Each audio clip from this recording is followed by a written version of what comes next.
KCR speech లో పసలేదని satire వేశారు CM Revanth Reddy. పిలగాలను అసెంబ్లీకి ఎందుకు పంపిస్తున్నారని కౌంటర్ వేశారు. మోదీ కేసీఆర్ వాళ్ళ అవసరాలకు అనుగుణంగా మాట్లాడతారని ఆరోపించారు.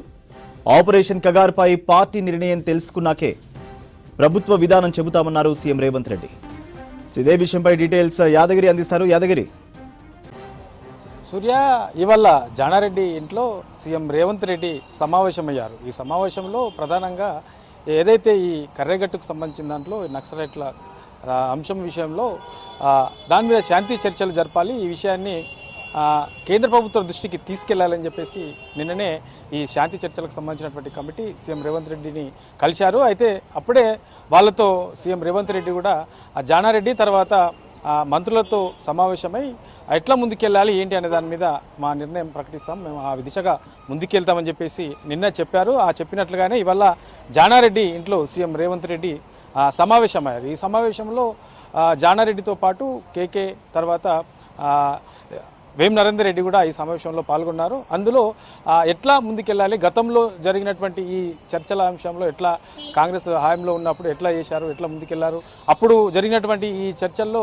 ఇప్పుడు ఉన్నటువంటి జానారెడ్డి, మాజీ మంత్రి జానారెడ్డి ఉన్నారు, తర్వాత కేకే ఉన్నారు, తర్వాత దిగ్విజయ్ సింగ్ కూడా అప్పుడు ఉన్నారు. కాబట్టి జాతీయ స్థాయిలో దీన్ని ఎట్లా తీసుకెళ్లారు, ఈ చర్చలు ఎట్లా జరిపారు అనే దాని మీద ఇవాళ అప్పుడు ఏం జరిగింది, ఎట్లా ముందుకెళ్ళాలి అనే అంశంలో ఇవాళ చర్చించారు. ఈ చర్చించిన తర్వాతనే సీఎం రేవంత్ రెడ్డి చిట్చాట్ కూడా మీడియాతో చిట్చాట్ చేశారు. ఆ చిట్చాట్ సందర్భంగా నిన్న జరిగినటువంటి బీఆర్ఎస్ సభకు సంబంధించి తర్వాత కేసీఆర్ మాట్లాడినటువంటి మాటలకు సంబంధించి కొన్ని కౌంటర్స్ కూడా ఇచ్చారు. అంటే కేసీఆర్ పసలేని ప్రసంగం చేశారు. తర్వాత అధికారం పోయిందనే అక్కస్తో కేసీఆర్ మాట్లాడుతున్నారని చెప్పేసి సీఎం రేవంత్ రెడ్డి అన్నారు. దీంతోపాటు మా పిల్లగాళ్ళు అడిగితే సమాధానం లేదు అన్న నిన్న కేసీఆర్ మాట్లాడారు. అసెంబ్లీలో మా పిల్లగాళ్ళు అడిగితే సమాధానం ఇవ్వట్లేదు, వాళ్ళ దగ్గర లేదు అని చెప్పేసి నిన్న మాట్లాడినటువంటి మాటలకు రేవంత్ రెడ్డి దానికి సంబంధించి గట్టిగానే స్పందించారు.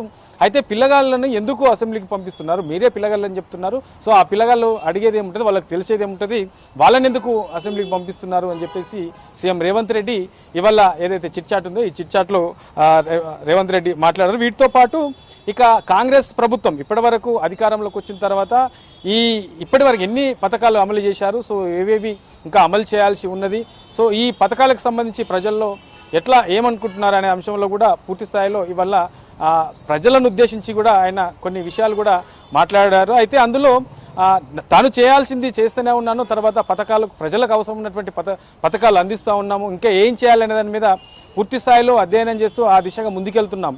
కానీ వాటిని ప్రజల్లోకి తీసుకెళ్లాల్సిన బాధ్యత ప్రజలపైన ఉంటుంది, మంత్రులపైన ఉంటుంది, పార్టీ పైన ఉంటుంది. కాబట్టి ఆ దిశగా ఫుల్ఫెడ్జ్గా అది ఇంకా వెళ్ళలేకపోతుందనే కొంత సీఎం రేవంత్ రెడ్డి కూడా ఆయన మాటల్లో కనబడదు. సో ప్రతి ఎమ్మెల్యేకి కూడా ఈ విషయాన్ని చెప్తా ఉన్నాము, ప్రజల్లోకి తీసుకెళ్లాలని చెప్పేసి చెప్తా ఉన్నామని చెప్పేసి సీఎం రేవంత్ రెడ్డి ఇవాళ జరిగినటువంటి చిట్చాట్లో మీడియాతో చెప్పారు. ఇక కగార్ విషయానికి సంబంధించి ఈ విషయంలో కేంద్ర ప్రభుత్వంతో కగార్కి సంబంధించి ఏదైతే కాంగ్రెస్ పెద్దలు ఉన్నారో కాంగ్రెస్ పెద్దలతో చర్చించిన తర్వాతనే దీని మీద ఒక నిర్ణయం తీసుకుంటాము, తమ పార్టీ స్టాండ్ ఏంటి అనేది కూడా చెప్తామని చెప్పేసి కూడా సీఎం రేవంత్ రెడ్డి ఇవాళ జరిగినటువంటి ఈ చిట్చాట్లో మాట్లాడారు. వీటితో పాటు ఇక ఓవరాల్గా రాహుల్ గాంధీ విషయంలో కూడా గత కొన్ని రోజుల నుంచి కూడా ఈ విషయంలో రకరకాల చర్చలు జరుగుతూ ఉన్నాయి.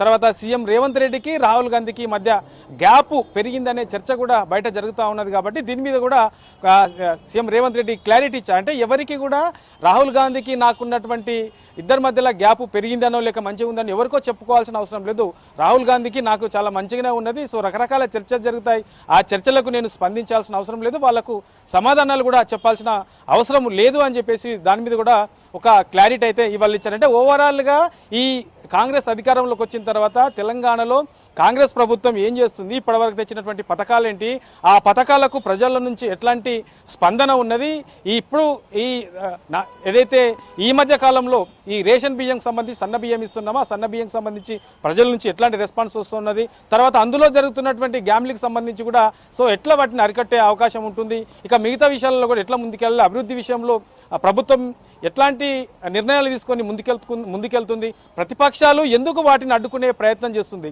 ఇట్లా ఓవరాల్గా వాటన్నిటిపైన కూడా సీఎం రేవంత్ రెడ్డి ఇవాళ మాట్లాడారు. ఇక పూర్తి స్థాయిలో ఇక నుంచి కూడా రాష్ట్ర అభివృద్ధి, తర్వాత ప్రజలకు అమలు చేసినటువంటి పథకాలు, ఏదైతే ఎన్నికల్లో ప్రజలకు ఇచ్చినటువంటి హామీలు ఉన్నాయో ఆ హామీలన్నిటి కూడా ఒక్కొక్కటి కూడా అమలు చేస్తూ పోతాం.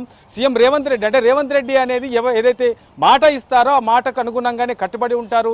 సో ఇచ్చిన మాటను నిలబెట్టుకుంటారు, వాటిని నెరవేరుస్తారని చెప్పేసి ప్రజల్లో నమ్మకం కలిగేలా మా ప్రభుత్వం ముందుకెళ్తుంది అని చెప్పేసి సీఎం రేవంత్ రెడ్డి చెప్పారు. ఓవరాల్గా అయితే సో ఇవాళ జరిగినటువంటి ఈ చిట్చాట్లో ప్రభుత్వం చేయాల్సిన ఏంటి, ఇంకా చేయబోయేవేంటి, ఇక ప్రతిపక్షాలు వాటికి ఎట్లా దీటుకెళ్ళాలి, ఇక మరింత స్థాయి ఏదైతే పథకాలు అమలు చేస్తున్నామో ఈ పథకాలకు సంబంధించి ప్రజల్లోకి ఎట్లా తీసుకెళ్ళాలి, తర్వాత ఏదైతే కాంగ్రెస్ పెద్దలు ఉన్నారో కాంగ్రెస్ పెద్దలతో తనకు ఉన్నటువంటి ఎట్లా కమ్యూనికేషన్ ఉన్నది, ఇట్లా ఓవరాల్గా వీటన్నిటిపైన కూడా ఆయన స్పందించారు. కాకపోతే బయట జరుగుతున్నటువంటి ఏదైతే చర్చలు ఉన్నాయో, బయట జరుగుతున్నటువంటి రకరకాల ఆరోపణలు ఉన్నాయో, ప్రతిపక్షాలు ఏవైతే చేస్తున్నాయో వాటన్నిటిని కూడా పట్టించుకోవాల్సిన అవసరం లేదని దీని మీద పూర్తి స్థాయిలో ఒక క్లారిటీ అయితే ఇచ్చారు సూర్య.